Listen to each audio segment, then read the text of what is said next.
ಈ ಹೋಟ್ಲಲ್ಲಿ ಇಡ್ಲಿಗೆ ತುಪ್ಪ ಹಾಕ್ತಾರೋ ತುಪ್ಪಕ್ಕೆ ಇಡ್ಲಿ ಹಾಕ್ತಾರೋ ಅಂತಾನೆ ಕನ್ಫ್ಯೂಷನ್ ನೂಗುರ್ವೆ.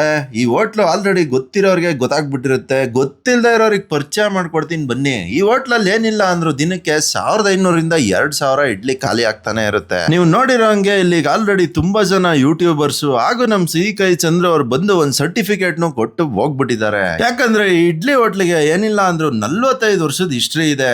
ಆಗಿನ ಕಾಲದಲ್ಲಿ ಏನ್ ಟೇಸ್ಟ್ ಕನ್ಸಿಸ್ಟೆನ್ಸಿ ಇತ್ತೋ ಈಗಿನ ಕಾಲದಲ್ಲೂ ಅದೇ ಕನ್ಸಿಸ್ಟೆನ್ಸಿ ಟೇಸ್ಟ್ ಮೇಂಟೈನ್ ಮಾಡ್ಕೊಂಡು ಬರ್ತಾ ಇದಾರೆ. ಇದಕ್ಕೆ ಜೀವಂತ ಸಾಕ್ಷಿ ನಾನೇ ಕಂಡ್ರೆ. ಸುಮಾರು 20 ವರ್ಷದಿಂದನೂ ನಾನು ಈ ಹೋಟ್ಲಿಗೆ ಬರ್ತಾನೆ ಇದೀನಿ. ಆವತ್ತಿಗೆ ಏನ್ ಟೇಸ್ಟ್ ಇತ್ತೋ ಇವತ್ತಿಗೂ ಅದೇ ಟೇಸ್ಟ್ ಇದೆ. ಬಾಳೆ ಎಲೆ ಹಾಕೊಂಡು ಅದ್ರ ಮೇಲೆ ಬಿಸಿ ಬಿಸಿ ಇಡ್ಲಿನ ಹಾಕಿ ಅದ್ರ ಪಕ್ಕದಲ್ಲಿ ಈರುಳ್ಳಿ ಪಲ್ಯ, ಅದ್ರ ಜೊತೆಗೆ ಖಡಕ್ ಆಗಿರೋ ಕೆಮ್ಮೆಣಸಿನ್ಕಾಯಿ ಚಟ್ನಿ, ಇದೆಲ್ಲದ್ರ ಮೇಲೆ ಒಂದು ರಾಶಿ ತುಪ್ಪನ ಹಾಕೊಂಡು ತಿಂತಾ ಇದ್ರೆ ಆಗಲಾಗೋದಂತೂ ಗ್ಯಾರಂಟಿ. ಇವ್ರ ಹೋಟ್ಲಲ್ಲಿ ಜಾಸ್ತಿ ಐಟಮ್ ಸಿಗಲ್ಲ, ಜಾಸ್ತಿ ಸೇಲ್ ಆಗೋ ಇಡ್ಲಿ ದೋಸೆನೆ ಮೈನ್ ಐಟಮ್ಗಳು. ಇನ್ನ ಹೈದ್ರಾಬಾದಿ ದೋಸೆ ಅಂತ ಕೊಡ್ತಾರೆ, ಊರಗ್ಲ ಇರುತ್ತೆ. ನಂಕಲ್ ತಿನ್ನಕ್ ಆಗಲ್ಲ ಕಣಪ್ಪ ಅಂತ ಹೇಳಿ ಸಣ್ಣದೇ ಹಾಕಿಸ್ಕೊಂಡು ಶುರು ಮಾಡ್ಕೊಂಡೆ. ದೋಸೆ ತುಪ್ಪ ಚಟ್ನಿ ಕಾಂಬಿನೇಷನ್ ಡೆಡ್ಲಿ ಆಗಿರುತ್ತೆ. ಇನ್ನ ಇದು ಲೊಕೇಟ್ ಆಗಿರೋ ಜಾಗ ಬಂದು ಹಾಸನ ಸಿಟಿ ಬಸ್ ಸ್ಟ್ಯಾಂಡ್ ಹಿಂಭಾಗ. ಇಮೇಜ್ ಇಟ್ಕೊಂಡು ಗೂಗಲ್ ಮಾಡಿ ಮಿಕ್ಕಿ ಡೀಟೇಲ್ಸ್ ಗೊತ್ತಾಗೋಗುತ್ತೆ.